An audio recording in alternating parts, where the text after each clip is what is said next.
This is a good list that I've put together, inspired by a couple of others and my own contribution, and I'd like to share this list with you. First, learning the power of purpose. A person who has purpose in their life, they have something to go for, some meaning. One writer described it, for some people it becomes a magnificent obsession. And for you and I, maybe it doesn't need to be that dramatic as a magnificent obsession. But it has to be something that does something to us, something that pulls us, especially into the future. You know, there are many influences on us. One is the influence of the past. Some people are always pulled back by the past. Some people are always pulled aside by the distractions. But here's what's powerful. If you have a list of high purpose in your life, it pulls you toward the future. And the more powerful the purpose is, the stronger it pulls. And here's the other great advantage if you have purpose for the future. It pulls you through all kinds of challenges and all kinds of difficulties. If you don't have these strong purposes for the future, it's easy to get swallowed by a bad day. It's easy to be almost annihilated by a poor month. And it's easy sometimes to almost disappear beneath the waves of a year that goes backwards if you don't have something to pull you beyond that year. So if you want something to pull you through all kinds of challenges, all kinds of difficulties and things that come at you, you got to have something on out there beyond today, beyond next week, beyond next month, beyond this year, that pulls you into the future. And the clearer it is, the stronger it pulls. The more dynamic it is, the more it affects your life, your spirit, your heart, your soul. It also creates imagination. It gets your mind working on how to achieve that purpose. And if your mind will work, and if your heart works, and if your spirit works, and if you have good input, like good ideas, I'm telling you, there isn't anything you can't accomplish. So that's one of the great powers that'll make a variable of you, and that is purpose. Here's the next one, self-confidence. Where does self-confidence come from? And this is the best advice I can give you on that. Not neglecting, first of all, the small daily disciplines. Self-confidence really comes from feeling good about yourself. And one of the best ways to feel good about yourself is at the end of the day to know that you poured it on. You did your best. If you conducted a meeting, you did the best you could. If you made a phone call, it was the best phone call you could possibly make. If you wrote a letter, it wasn't a casual letter, it was your best letter. At the end of those kind of days, when you feel good about yourself, self-confidence starts to rise. You know that if you can have this kind of a good day, you can have another one the next day, and those days become the weeks become the months, and the month becomes a powerful year. Self-confidence comes from the lack of neglect. If you will not neglect to do the small daily disciplines, that's where self-confidence comes from. Part of good health is self-confidence. I know I'm going to be healthy. I take the Herbalife products. I eat the apple a day. I walk around the block. I do the jogging on the beach. At the end of the day, when you've really poured it on and you've done all the stuff, self-confidence grows.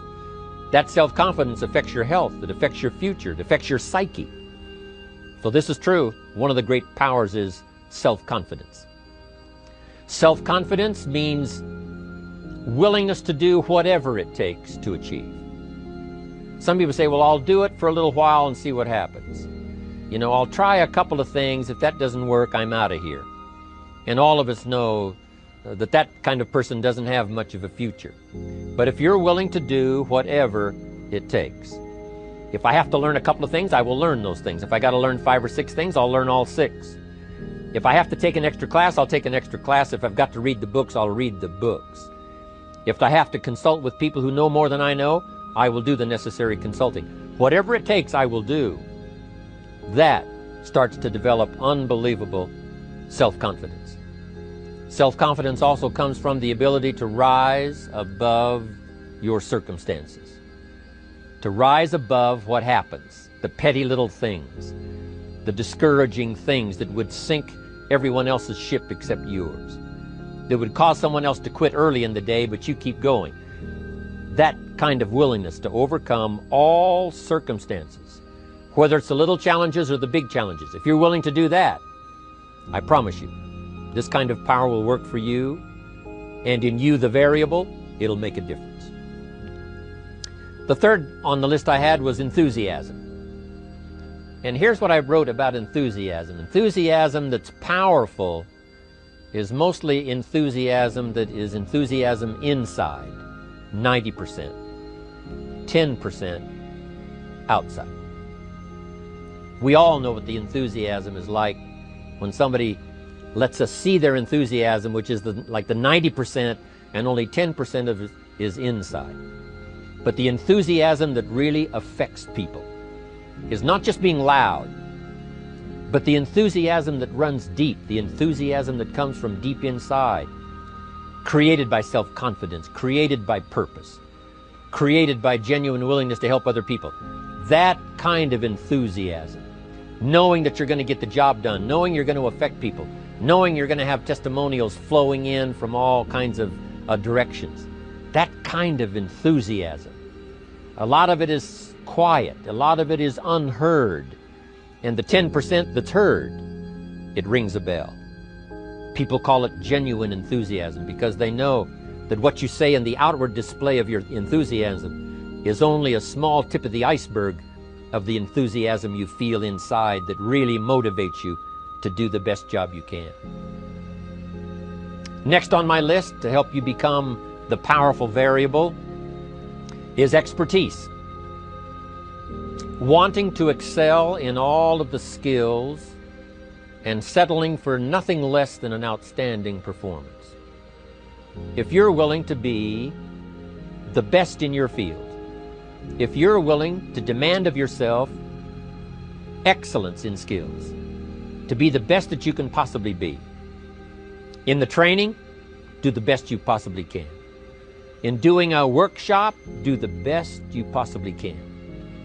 Developing the skills of using your personality, developing the skills of language, developing the skills of influence, developing the skills of organizing. If you're willing to be an expert in all of the skills, Herbalife has the way for you to invest those skills and not only make a handsome living, not only make a lot of money, but if you would so desire and if it would be your purpose, a chance to make your fortune. Expertise, excellence in skills. Here was the next one on my list, making a powerful contribution to you, the variable, and that is preparation. Well prepared. And preparation, of course, involves a whole lot of things. A big share of our life is preparing, getting ready. When we go to the first grade in school, we're just preparing for the second grade. After we've finished 2 grades, the 2 grades prepare us for number 3. Sometimes it seems like a long, excruciating time. And the time will just seem like it'll never come when we can finally have the performance that we really want. But it takes time to prepare. It takes time to get ready. And the decisions you make in the preparation time, those are the decisions that last for a lifetime. Preparing to have a good day. It's that preparing, maybe the night before, maybe the couple of days before the day that you're going to put everything together. The preparation for a meeting means that you've taken it serious. The preparation for doing a workshop means you're serious about the workshop. You want to make the best contribution. That kind of preparation is important.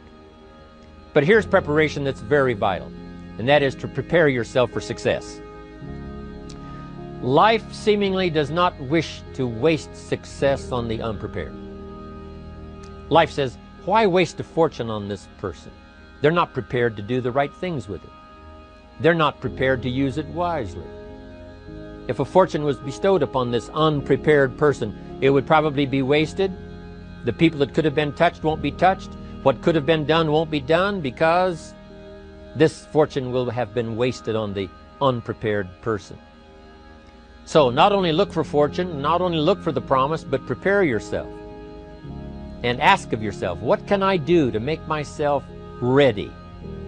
Because remember, life was designed not to give us what we want, not to give us what we need, but life was designed to give us what we deserve.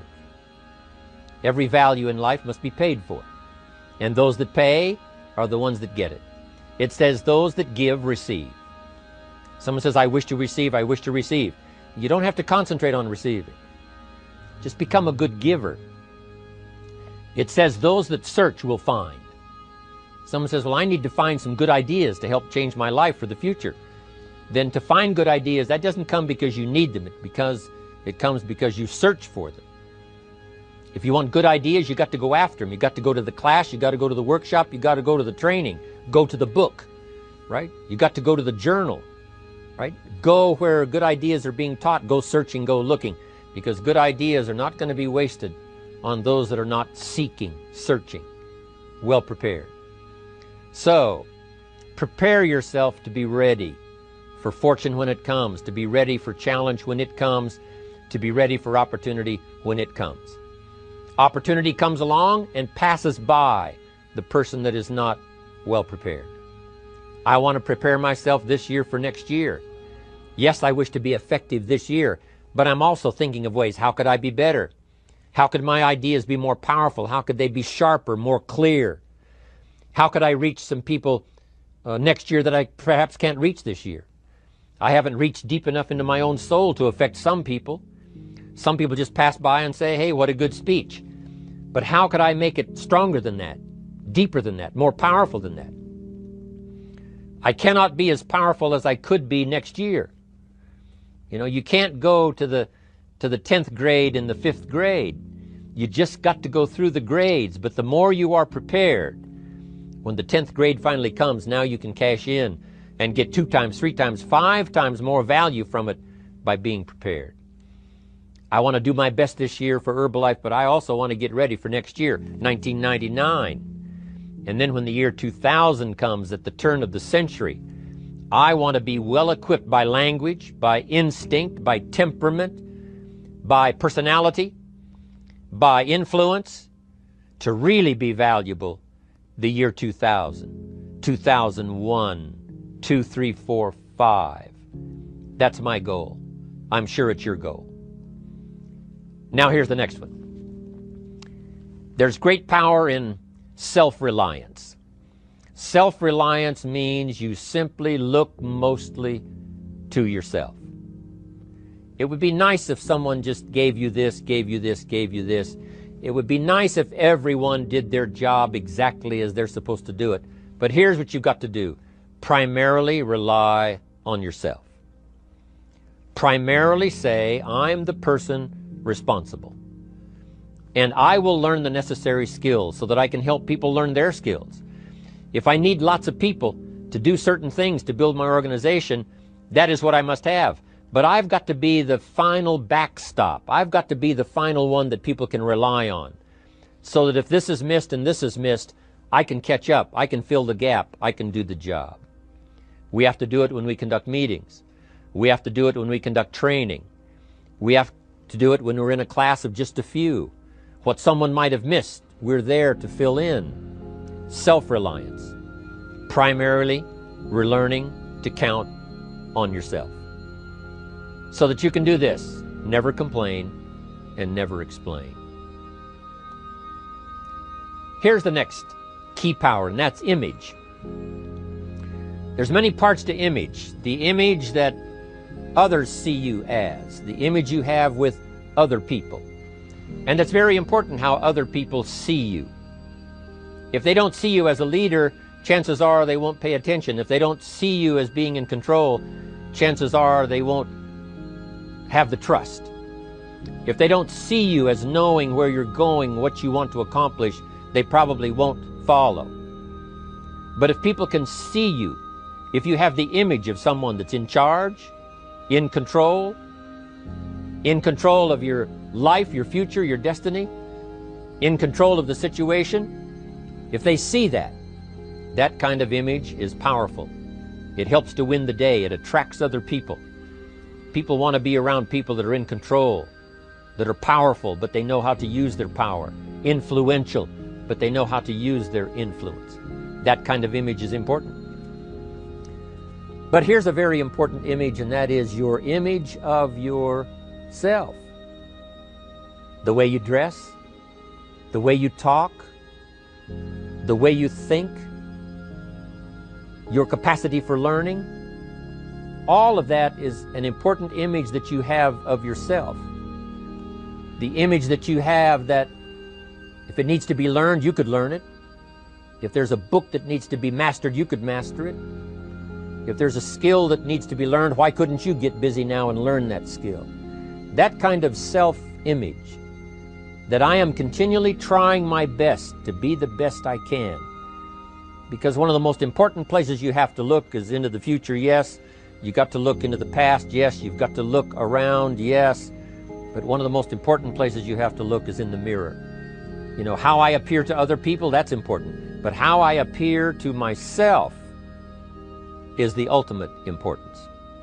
That kind of image, to where you'll develop the self-confidence, you'll develop the self-reliance. Now here's another one in my rather short list. The next word is character. Becoming a person of high values, a person of principles, a person of honesty, a person that earns respect. That kind of character. It took character when Mark started to put the marketing system together. How can we have a system that will build in the integrity, that people will know that if this happens, then this will happen. And if this goes wrong, here's the way to fix it. Unless you have the principles and the character and the integrity to put together a viable plan for a wide variety of people, then the system is not going to last very long. And I've been around long enough, and I'm sure you have been around long enough to see a lot of systems that got started, but they failed. And the reason is because they were not constructed with integrity. They were not constructed with character. They were not constructed with doing the right thing. They might have been constructed to take advantage. You know, cash it out as quickly as possible and leave.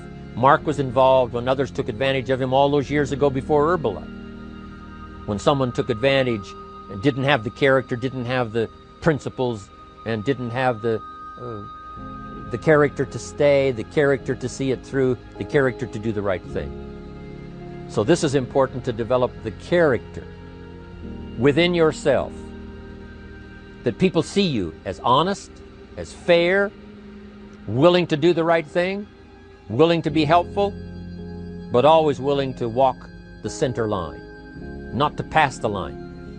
When we come to an opportunity like Herbalife, especially multi-level network marketing, it is so dynamic, it is so powerful, and it is so possible in fortune making that sometimes people want to speed up the process by cutting the corners, by neglecting to do the right things, you know, to cheat a little here, you know, cross the line just a little bit, because then, you know, it'll grow faster and you can cash in quicker. Not necessary here. Doing Herbalife right will build your fortune longer and stronger than trying to cut the corners and not doing it right. If we'll have the integrity that Mark had when he started it, and keep perpetuating that we will do the right thing by the marketing system, the right thing by a distributor who has a customer and they take care of that customer belongs to that distributor. That kind of integrity in the marketing system, the kind of integrity we have among each other, the kind of character we have to rely on each other, because here's what we cannot do. We cannot do this by ourselves.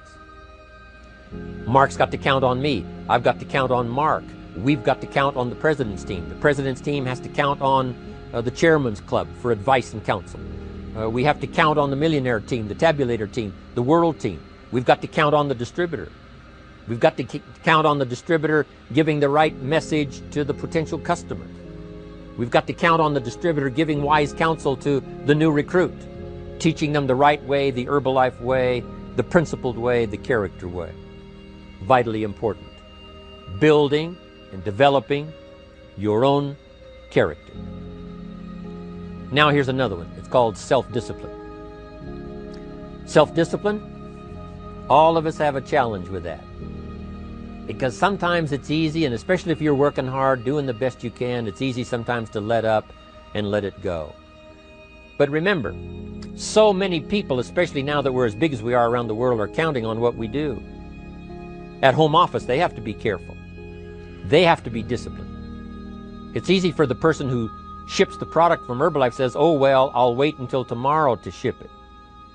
And then they go home and sleep like a baby. But the distributor who's waiting for that product doesn't sleep that night, or doesn't sleep when the product doesn't show on time.